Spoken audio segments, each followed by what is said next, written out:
السلام عليكم ورحمة الله وبركاته. إن الحمد لله نحمده ونستعينه ونستغفره ونعوذ بالله من شرور أنفسنا ومن سيئات أعمالنا.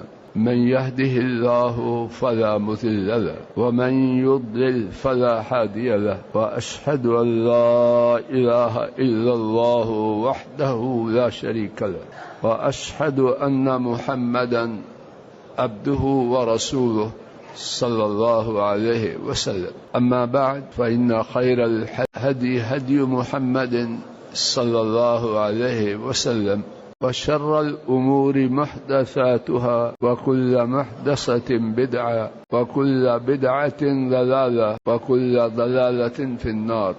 اللهم انفعنا بما علمتنا وعلمنا ما ينفعنا وزدنا علما. سبحانك لا علم لنا إلا ما علمتنا إنك أنت العليم الحكيم. رب اشرح لي صدري ويسر لي أمري واحلل عقدة من لساني يفقه قولي. رب کریم کی توفیق سے کل کی گفتگو میں بات یوم عرفات کے غروب آفتاب تک پہنچے۔ سورج غروب ہو گیا۔ ہر جگہ مشرق و مغرب، شمال و جنوب میں غروب آفتاب کے ساتھ نماز مغرب کی ادا کرنا۔ میدان عرفات میں ایسے نہیں کرنا۔ کیوں؟ نبی کریم صلی اللہ علیہ وسلم نے ایسے نہیں کیا۔ بار بار اس بات کی طرف توجہ فرمائیے، حج میں کورس ہے، تدریب ہے۔ نبی کریم صلی اللہ علیہ وسلم کی تابعداری کی۔ غروب آفتاب کے ساتھ نماز تب ہے جبکہ نبی کریم صلی اللہ علیہ وسلم کا طریقہ ہے۔ جہاں آپ کا طریقہ نہیں، وہاں جو نماز پڑھے گا وہ غلط کرے گا۔ نماز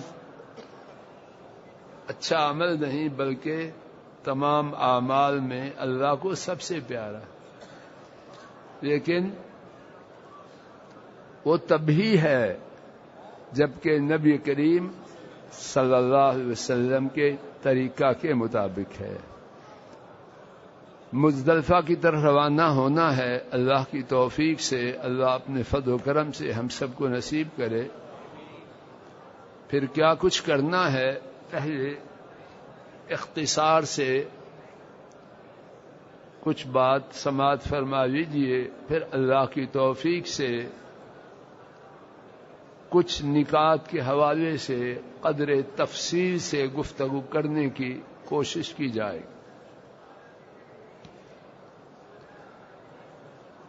عرفات سے مزدلفہ کی طرف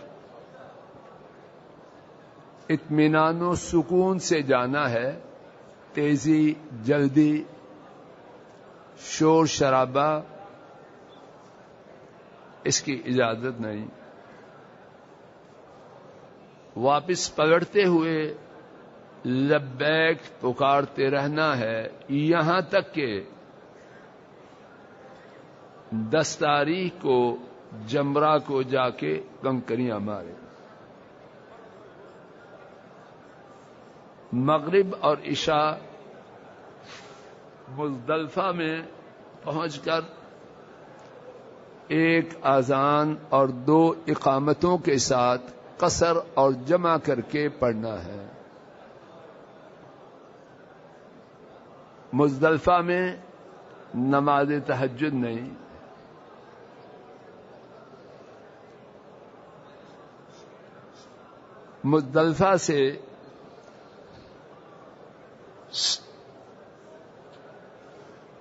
مزدلفہ سے مینا کے لیے دن روشن ہونے کے بعد جانا ہے، اور مینا پہنچ کر جمرہ عقبہ یا جمرہ کبریٰ کو 7 کنکریاں مارنا ہے. کنکریوں کے اٹھانے کے لیے جگہ کی کوئی پابندی نہیں، جہاں سے چاہے اٹھا لے. آئیے اللہ کی توفیق سے مزدلفہ کے حوالے سے کچھ باتوں کے بارے میں تفصیل سے بات سننے سنانے سمجھنے سمجھانے کی کوشش کرتے ہیں. پہلی بات،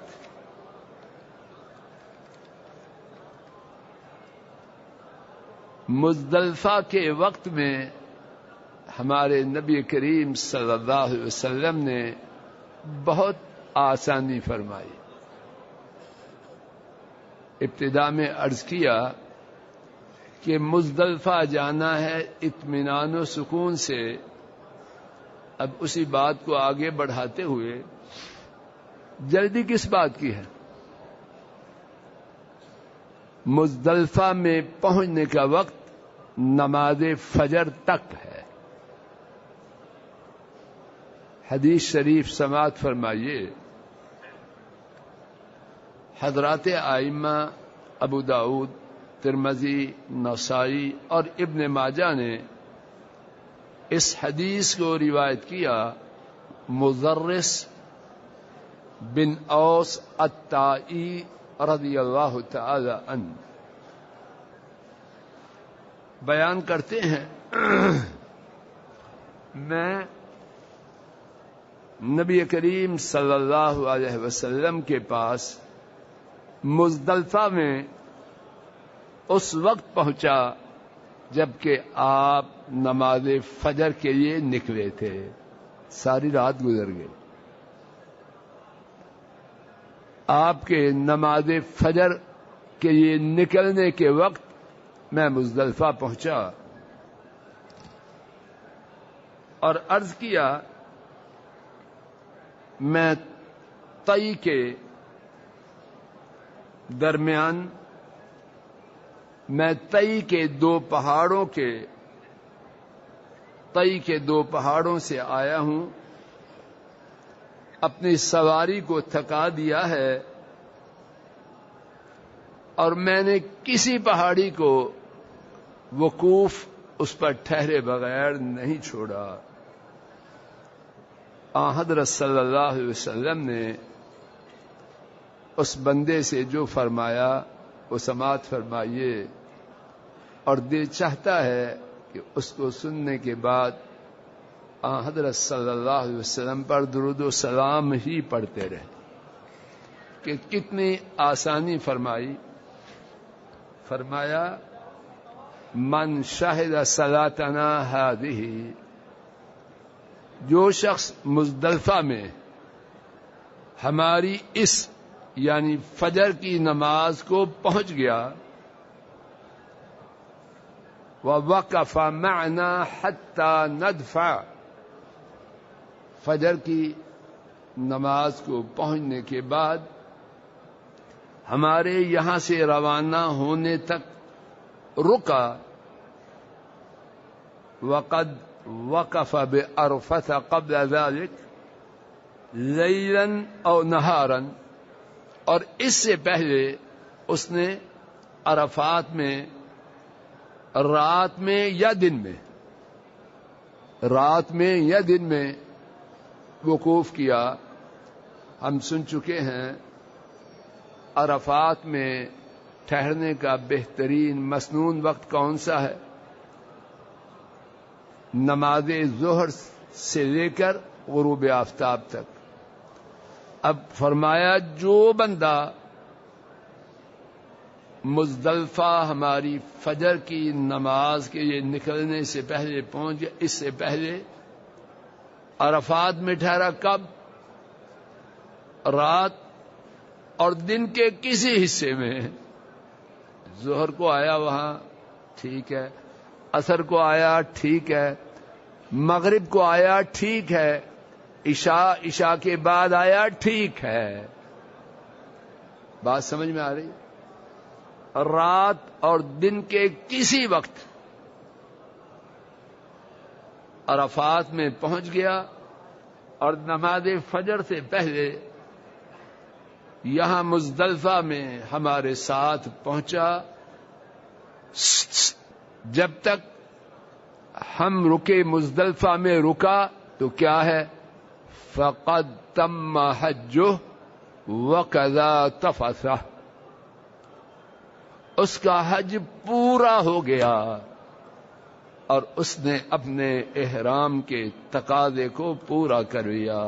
صلوات ربی وسلام علیہ فداہ ابی و امی. کتنی آسانی ہے، کوئی سمجھ آئیے کہ نہیں ایسا؟ عرفات پھر سنتے ہیں.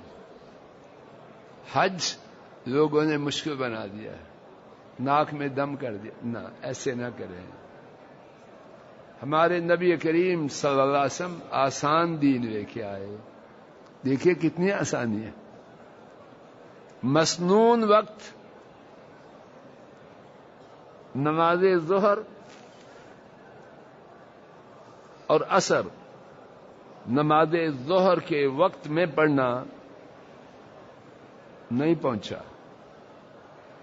ظہر کے بعد، عصر کے بعد، مغرب کے بعد، عشاء کے بعد کسی وقت پہنچا. کتنی دیر ٹھہرا؟ کوئی پابندی نہیں. 1 گھنٹہ، 2 گھنٹے، 1 منٹ. اور پھر اس کے بعد مزدلفہ آ گیا نماز فجر پڑھی جانے سے پہلے. اور مزدلفہ میں منا کے لیے روانہ ہونے تک رکا تو کیا فرمایا؟ فقد تم حجہ، پس یقیناً اس کا حج، ترجمہ کرو، مکمل ہوا. وقضا تفثہ، اور اس نے احرام کے تقاضے کو پورا کر لیا. اللہ اکبر. دوسری بات، اور وہ بھی آسانی ہی آسانی، مزدلفہ بڑی جگہ ہے. کہاں ٹھہرنا ہے؟ سماعت فرمائیے اور نبی کریم صلی اللہ علیہ وسلم پر درود و سلام سے اپنی زبانوں کو تر کیجیے. امام ابن خزیمہ حضرت جابر رضی اللہ تعالی عنہ سے روایت کرتے ہیں، نبی کریم صلی اللہ علیہ وسلم نے فرمایا، میں یہاں ٹھہرا ہوں، والمزدلفۃ کلھا موقف، جہاں میں ٹھہرا ہوں صرف وہ جگہ ہی مزدلفہ میں ٹھہرنے کی جگہ نہیں، بلکہ سارا مزدلفہ ٹھہرنے کی جگہ ہے. مزدلفہ میں جہاں کوئی ٹھہرے اس نے مزدلفہ میں ٹھہرنے کی بات کو پورا کر لیا. امام بیہقی حضرت علی رضی اللہ تعالی عنہ سے روایت کرتے ہیں، نبی کریم صلی اللہ علیہ وسلم قضا، صبح کے وقت قضا تشریف لائے اور وہاں وقوف کیا، وہاں ٹھہرے اور فرمایا یہ قضا ہے اور وہ ٹھہرنے کی جگہ ہے. وَجَمْعٌ كُلُّهَا موقف، اور سارے کا سارا مزدلفہ ٹھہرنے کی جگہ ہے. کوئی جگہ مزدلفہ میں ٹھہرنے کے لیے خاص نہیں، سارا مزدلفہ ٹھہرنے کی جگہ. جہاں ٹھہرا اس نے مزدلفہ میں ٹھہرنے کی ذمہ داری کو پورا کیا. امام ابن خزیمہ رحمہ اللہ نے اپنی کتاب صحیح ابن خزیمہ میں ایک چیپٹر کا عنوان لکھا ہے، باب اباحۃ الوقوف حیث شاء الحاج من المزدلفہ اذ جمیع المزدلفۃ موقف اس بارے میں باب کہ حاجی جہاں چاہے مزدلفہ میں ٹھہرے، کیونکہ سارا مزدلفہ ٹھہرنے کی جگہ ہے۔ تیسری آسانی مزدلفہ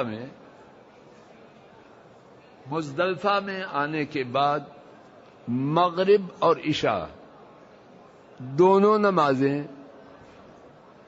ایک اذان سے اور 2 اقامتوں کے ساتھ ادا کرنی ہے۔ امام مسلم حضرت جابر رضی اللہ تعالی عنہ سے روایت کرتے ہیں، رسول کریم صلی اللہ علیہ وسلم واپس مزدلفہ تشریف لائے تو آپ نے وہاں مغرب اور عشاء ادا کی، ایک اذان اور 2 اقامتوں سے، اور آپ نے ان دونوں کے درمیان کوئی نفل کوئی سنتیں ادا نہ کی۔ ایک دوسری حدیث امام بخاری حضرت ابن عمر رضی اللہ تعالی عنہما سے روایت کرتے ہیں، انہوں نے بیان کیا نبی کریم صلی اللہ علیہ وسلم نے مغرب اور عشاء مزدلفہ میں جمع کی،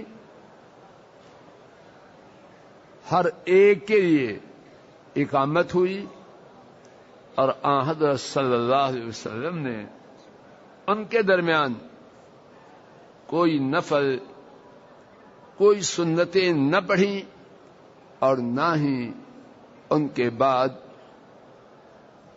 کوئی نفل کوئی سنتیں پڑھیں۔ بات واضح ہے، مزدلفہ میں مغرب اور عشاء جمع اور قصر، اور سارے لوگ جو حج کے لیے آئے ہیں اگرچہ وہ مکہ ہی کے رہنے والے کیوں نہ ہوں، یہاں یہ سوال ہے کہ کیا وتر پڑھے جائیں گے یا نہیں۔ ابن عمر رضی اللہ تعالی عنہما نے بیان کیا کہ آن حضرت صلی اللہ علیہ وسلم نے دونوں نمازوں کے بعد بھی کچھ نہ پڑھا۔ بعض علماء نے اس کا ترجمہ یوں کیا ہے کہ دونوں نمازوں کے بعد کوئی سنت کوئی نفل نہ پڑھا، تو اس طرح وتروں کی نفی نہیں۔ اللہ تعالیٰ بہتر جانے، میرے خیال میں وتر پڑھ لیے جائیں کہ قصر میں سفر میں وتر پڑھے جاتے ہیں، صحیح بات کا علم اللہ کو ہے۔ مزدلفہ میں ایک اور بات، آن حضرت صلی اللہ علیہ وسلم سارا سال تہجد پڑھتے اور خوب پڑھتے، اتنا طویل قیام کرتے کہ آپ کے قدم مبارک سوج جاتے پھٹ جاتے، لیکن مزدلفہ میں تہجد نہیں پڑھی۔ امام مسلم حضرت جابر رضی اللہ تعالی عنہ سے روایت کرتے ہیں، ثم استجع رسول اللہ صلی اللہ علیہ وسلم حتى طلع الفجر وصلى الفجر حين تبين له الصبح۔ پھر آن حضرت صلی اللہ علیہ وسلم لیٹے یہاں تک کہ فجر طلوع ہوئی۔ جب آرام کے لیے لیٹے تو کب اٹھے؟ جب فجر طلوع۔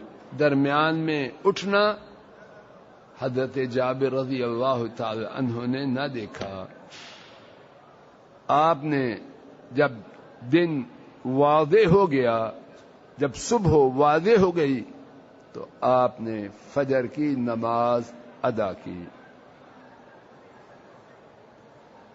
امام ابن قیم اپنی کتاب زاد المعاد میں لکھتے ہیں کہ آن حضرت صلی اللہ علیہ وسلم نے مزدلفہ کی رات زندہ نہیں کی رکھی، یعنی آن حضرت صلی اللہ علیہ وسلم نے شب مزدلفہ میں تہجد نہیں پڑھی۔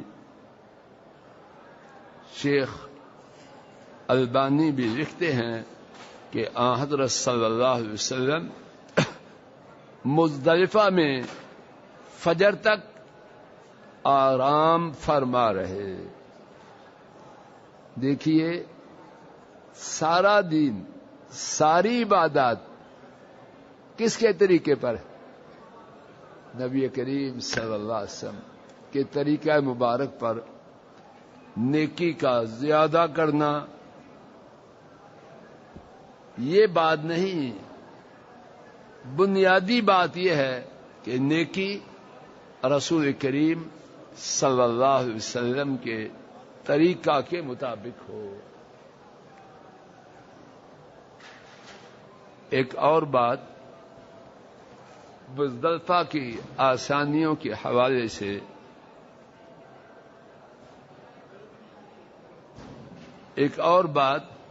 مزدلفہ کی آسانیوں کے حوالے سے، اور اس سے پہلے یہاں ایک تنبیہ سماعت فرما لیجیے۔ کچھ لوگ آپ دیکھیں گے، اور اللہ کرے نہ دیکھیں، عرفات سے آتے ہی نمازوں سے پہلے کیا کرتے ہیں؟ کنکریاں اٹھاتے ہیں۔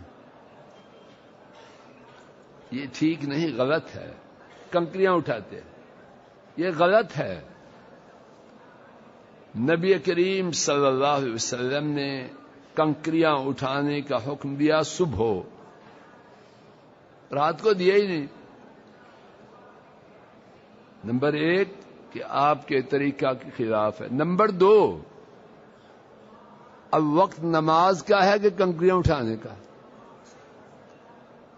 یہ عقل والی بات نہیں ہے۔ عرفات میں نہیں پڑھی کہ رسول اللہ صلی اللہ علیہ وسلم نے نہیں پڑھی۔ اب مزدلفہ میں آ کے آپ نے سب سے پہلے نمازیں پڑھیں، اب کنکریاں اٹھانے میں مگن ہونا یہ غلط ہے۔ اچھی طرح نوٹ فرما لیجیے اور دوسرے لوگوں کو بھی آگاہ کیجیے۔ مزدلفہ کی آسانیوں میں سے ایک اور آسانی، عام لوگوں کے لیے مزدلفہ میں رات پوری بسر کرنا ہے۔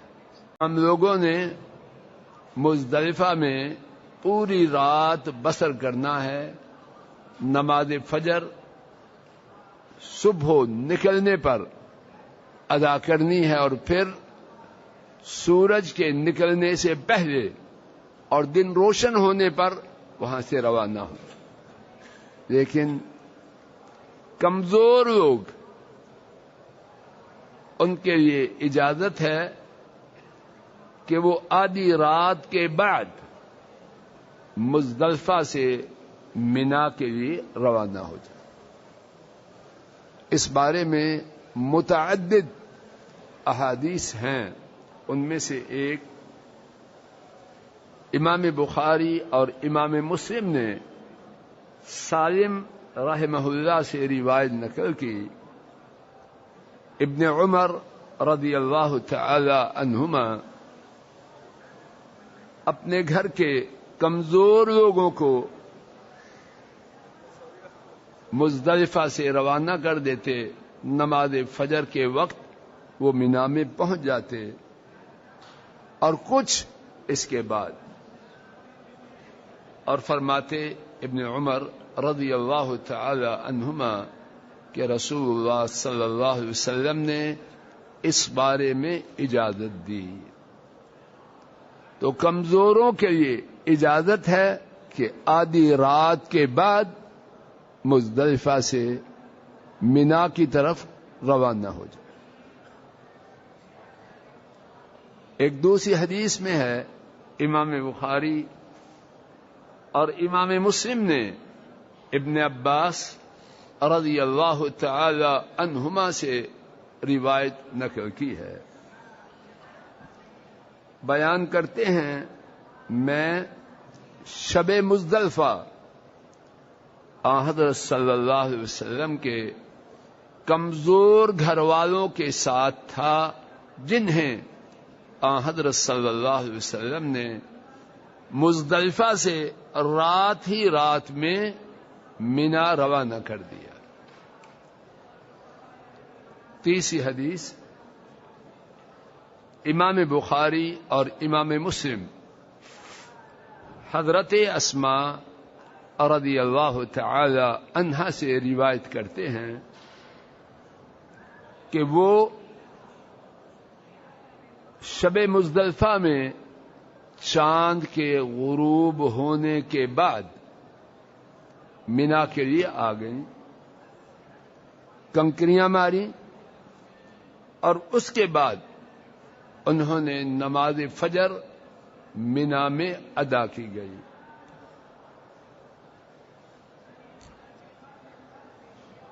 ان سے عرض کیا گیا کہ آپ نے کیا کیا ہے؟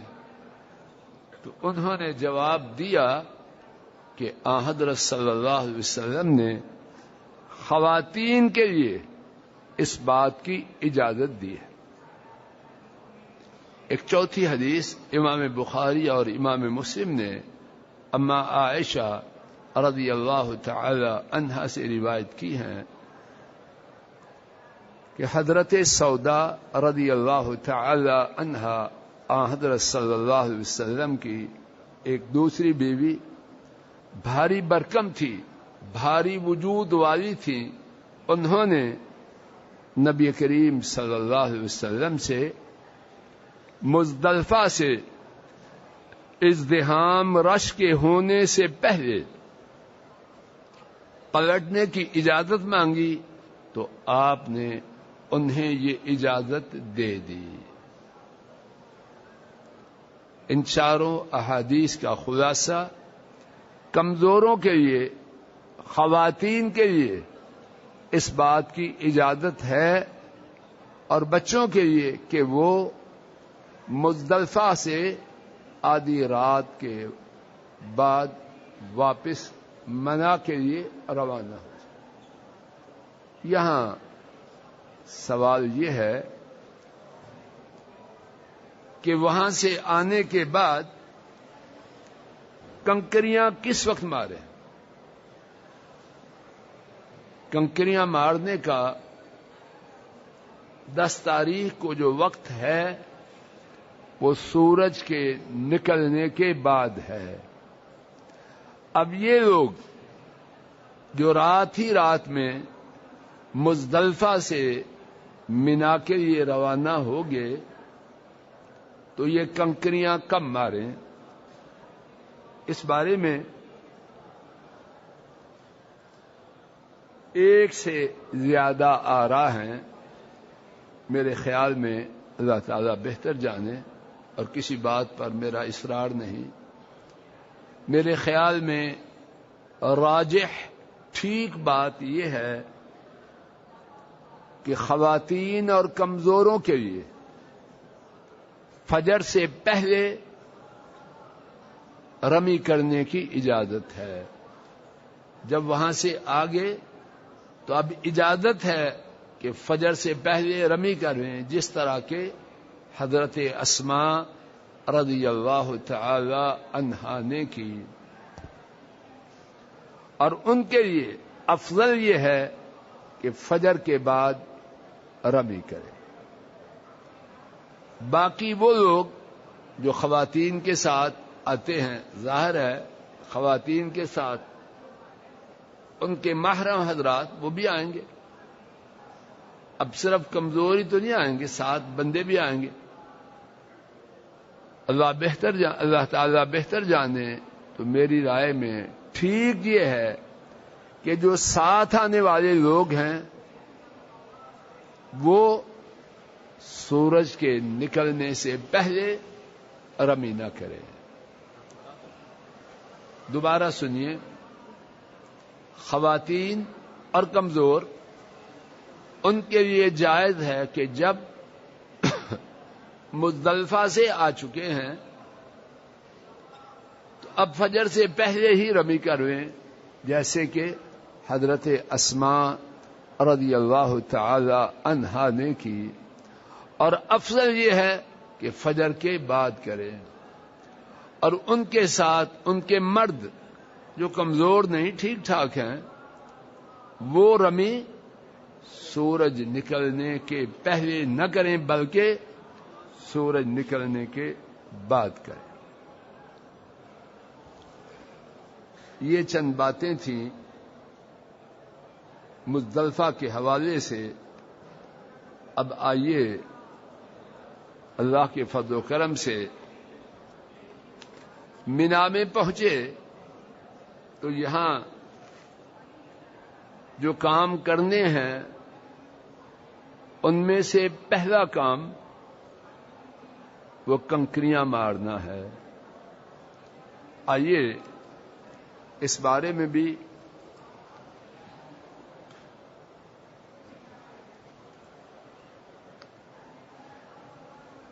کچھ باتیں تفصیل سے اللہ تعالی کی توفیق سے سننے سنانے کی کوشش کرتے ہیں، اور کچھ باتوں کا ذکر قدر اختصار سے ہوگا۔ پہلی بات کہ رمی کا پس منظر کیا ہے، بیک گراؤنڈ کیا ہے۔ امام ابن خزیمہ اور امام حاکم اسے روایت کرتے ہیں، حضرت ابن عباس رضی اللہ تعالی عنہما اس کے راوی ہیں۔ ابراہیم خلیل اللہ علیہ السلام جب حج ادا کرنے کے لیے آئے تو جمرۃ العقبہ میں شیطان ان کے روبرو آیا، انہوں نے شیطان کو 7 کنکریاں ماری اور وہ زمین میں دھنس گیا۔ پھر شیطان دوسرے جمرہ کے سامنے، دوسرے جمرہ کے پاس ان کے سامنے آیا، انہوں نے پھر اسے 7 کنکریاں ماری اور وہ زمین میں دنس گیا۔ پھر شیطان ان کے روبرو تیسرے جمرہ کے پاس آیا، انہوں نے اسے 7 کنکریاں ماری اور وہ زمین میں دھنس گیا۔ ابن عباس رضی اللہ تعالی عنہما بیان کرتے ہیں، الشیطان ترجمون وملت ابیکم ابراہیم تتبعون، تم شیطان کو کنکریاں مارتے ہو اور اپنے باپ ابراہیم علیہ السلام کی ملت کی اتباع کرتے ہو۔ تو کنکریاں مارنے میں ملت ابراہیم علیہ السلام کی اتباع ہے۔ یہاں بہت سی باتوں میں سے 2 باتوں کی طرف توجہ کیجیے۔ نیک اعمال کا بدلہ آخرت سے پہلے دنیا میں ہے۔ یقیناً اللہ کے فضل و کرم سے نیک اعمال کا بدلہ آخرت میں ہے، لیکن آخرت سے پہلے دنیا میں بھی ہے۔ ابراہیم علیہ السلام نے جو کیا دین تھا، کیا تھا؟ تو اللہ تعالی نے ان کے اس طریقے کو آج تک زندہ رکھا ہے، اور انشاءاللہ الرحمن قیامت کے بپا ہونے تک زندہ رہے گا۔ تو یہ دین کا دنیاوی بدلہ ہے کہ نہیں؟ یہ جو سیاست والے، اقتدار والے ہیں، اپنی ناموری کے لیے کیا کچھ کرتے ہیں. تو جو شخص دین پر چلے اللہ اس کے لیے دلوں میں عزت اور احترام رکھ دیتے ہیں. یہ جو کنکریاں مارنا ہے اس میں ابراہیم علیہ السلام کے لیے احترام ہے کہ نہیں؟ ایک اور بات بہت توجہ کیجیے، اللہ تعالی ہدایت دے. یاد چھوڑنا دل چاہتا ہے کہ نہیں کہ آدمی اپنے پچھلوں کے لیے یاد چھوڑ جائے. انسان میں فطرت میں یہ بات ہے، لیکن ستیہ ناس ہو شیطان کا، اور اللہ ہدایت دے انسانوں کو. یاد چھوڑنے کے لیے کیا کرتے ہیں؟ جس کے کرنے پر لعنت ہے. یہ جو تصویر بناتے ہیں کیا اس پر؟ انا للہ و انا الیہ راجعون. نوٹ فرما لیجیے اور یہ سبق مسجد نبوی سے لے کے جائیں. لازماً میں آپ اپنی اولادوں اور نسلوں کے لیے یاد چھوڑیں. وہ یاد چھوڑیں کہ اللہ تعالیٰ کی لعنتیں ہوں اور رسول کریم صلی اللہ علیہ وسلم نے اس کام پر لعنت کی. یہ چھوڑنے کی ہے یا مٹانے کی ہے؟ ابراہیم علیہ السلام نے یاد چھوڑی. میں آپ اپنی نسلوں میں نیکیاں کر کے یاد چھوڑیں. مسجد بنا دیں، مدرسہ بنا دیں، کوئی دین کی کتاب لکھ دیں، کوئی دین کی خدمت کر دیں. یاد بھی رہے اور نسلیں شاید اس بنائی ہوئی مسجد کی وجہ سے، اس بنائے ہوئے دینی ادارے کی وجہ سے، اس کی ہوئی نیکی کی وجہ سے ان کا دل بھی نیکی کی طرف کھنچ آئے. اور یہ جو تصویر ہے لعنتیوں کا کام، اس کو بطور یاد چھوڑنے میں خیر ہے یا شر ہے؟ رمی کے حوالے سے دوسری بات، رمی کرنے سے کیا ملتا ہے؟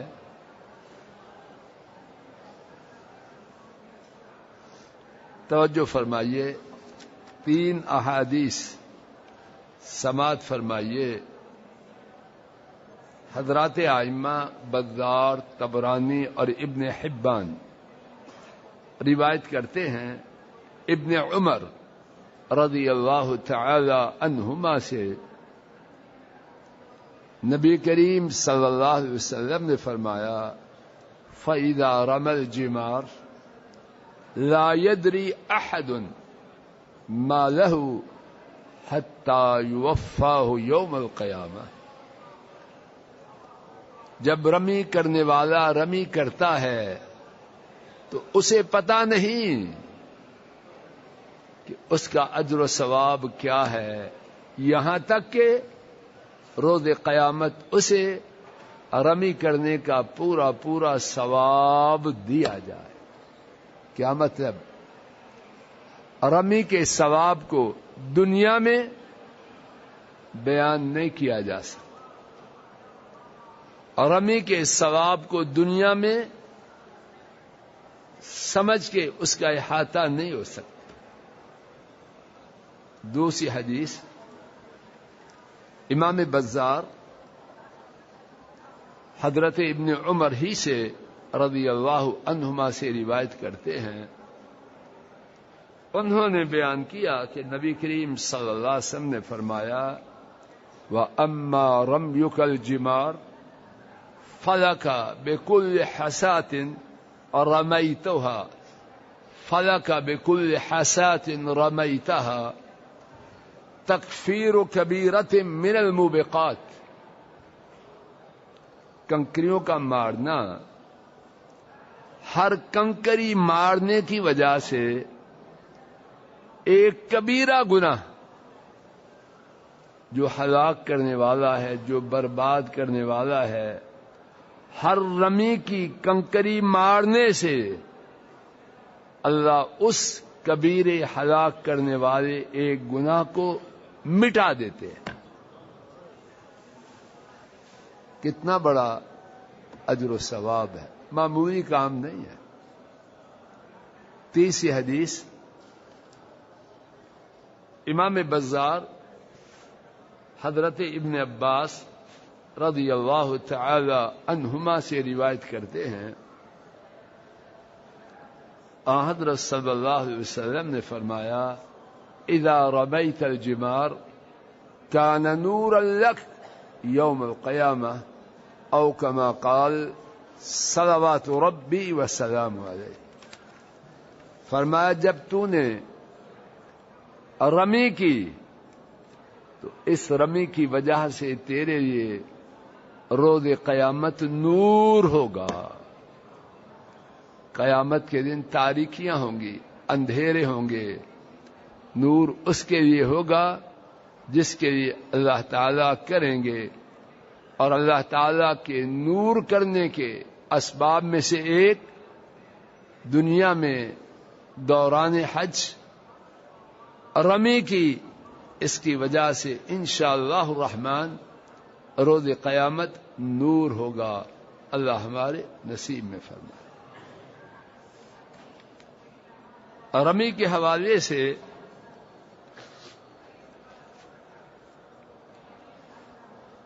متعدد باتوں میں سے ایک بات، اور اس کی تفصیل انشاءاللہ رمی سے فارغ ہونے کے بعد آئے گی، کہ 10 تاریخ کو 4 کام ہیں: رمی، قربانی، حجامت اور طواف۔ رمی، قربانی، حجامت اور طواف۔ علماء نے ان 4 کاموں کا ایک لفظ بنا دیا ہے، رن حت۔ کہہ لیجیے میرے ساتھ، رن حت۔ رے سے رمی، نون سے نحر، ہے سے حلق اور توئے سے طواف۔ ترتیب یاد کرنے کے لیے یہ لفظ مفید ہے۔ کیا لفظ ہے؟ رن حت۔ وہ تھا نا ایک رن کچھ، وہ نہیں ہے، رن حت۔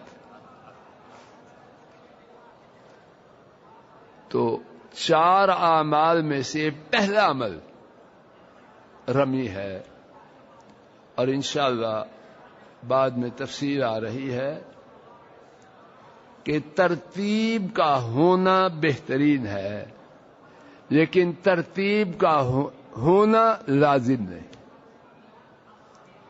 ترتیب نہ رہے، آدمی ترتیب نہ رکھے، نہ کوئی گناہ ہے نہ کوئی کفارہ ہے۔ کیوں؟ اس کے دلائل انشاءاللہ بعد میں آئیں گے۔ رمی کے بارے میں جو متعدد باتیں ہیں، ان میں سے ایک بات، رمی کی کنکریاں اٹھانے کے لیے جگہ کی کوئی پابندی نہیں۔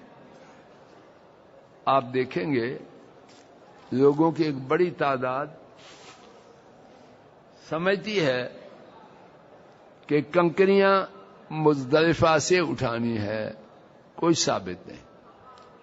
حدیث شریف سماعت فرمائیے، حضرات ائمہ احمد، نسائی، ابن ماجہ، ابن جارود، ابن حبان اور بہقی 6 محدثین نے اس حدیث کو روایت کیا۔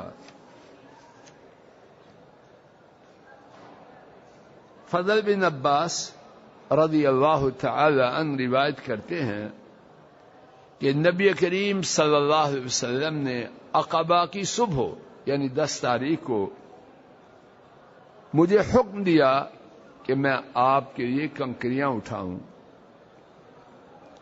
میں نے ٹھیکریوں کے برابر آپ کے لیے کنکریاں اٹھائیں۔ جب میں نے انہیں آپ کے ہاتھ میں رکھا تو آپ نے فرمایا ان جیسی 3 مرتبہ، ان جیسی وَإِيَّاكُمْ وَالْغُلُوبَ فِي الدِّينِ، دین میں غلوب نہ کرو۔ اس حدیث میں بہت سی باتوں میں سے ایک بات کہ کنکریاں اٹھائی گئیں کب؟ 10 تاریخ کو، 9 کو رات کو نہیں اٹھائی گئیں۔ نمبر 2، کہاں سے اٹھائی گئیں؟ اس کا حدیث میں کوئی ذکر نہیں۔ تیسری بات، کنکریاں اٹھانے کے لیے کوئی پابندی نہیں، چاہے خود اٹھائے چاہے کسی کو کہے۔ حضرت صلی اللہ علیہ وسلم کے یہ کنکریاں کس نے اٹھائیں؟ فضل بن عباس رضی اللہ تعالی عنہ نے۔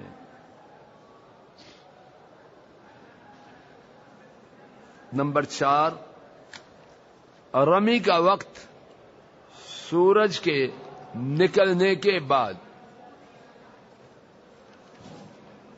امام مسلم حضرت جابر تعالی عنہ سے روایت کرتے ہیں کہ حضرت صلی اللہ علیہ وسلم نے 10 تاریخ کو قربانی کے دن رمی چاشت کے وقت کی۔ تو رمی کا وقت سورج نکلنے کے بعد چاشت کے وقت۔ 5ویں بات، 10 تاریخ کو صرف جمرہ کبریٰ کو جو مکہ شریف کی طرف ہے، مزدلفہ سے آتے ہوئے آخری جمرہ، 10 تاریخ کو صرف اسے ہی کنکریاں مارنا ہے۔ امام مسلم حضرت جابر رضی اللہ تعالی عنہ سے روایت کرتے ہیں کہ حضرت صلی اللہ علیہ وسلم نے جمرہ کبریٰ کو کنکریاں ماری، 7 کنکریاں، اور آپ صلی اللہ علیہ وسلم ہر کنکری کے ساتھ اللہ اکبر کہتے، اور وہ کنکریاں ٹھیکری کے برابر تھیں۔ تو چھٹی بات، 7 کنکریاں مارنی ہیں۔ 7ویں بات، ہر ماری جانے والی کنکری کے ساتھ اللہ اکبر کہنا، بسم اللہ واللہ اکبر نہیں بلکہ اللہ اکبر۔ 8ویں بات کہ کنکری چنے کے دانے سے بڑی اور ٹھیکری کے برابر ہوگی۔ کنکری مارنے کے لیے بہترین جگہ یہ ہے، ابن مسعود رضی اللہ تعالی عنہ نے بیان کیا، انہوں نے کنکریاں ماری تو بیت اللہ ان کی بائیں جانب اور جمرہ دائیں جانب تھا، اور انہوں نے بیان کیا کہ میں نے رسول اللہ صلی اللہ علیہ وسلم کو اسی طرح کنکری مارتے ہوئے دیکھا۔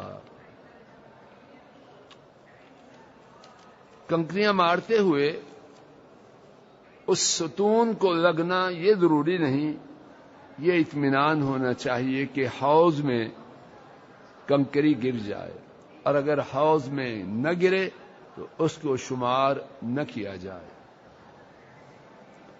کنکریاں ساری کی ساری بیک وقت نہیں مارنی، ایک ایک کر کے مارنی ہے، اور نہ ہی کنکریاں رکھنی ہے، مارنی ہے۔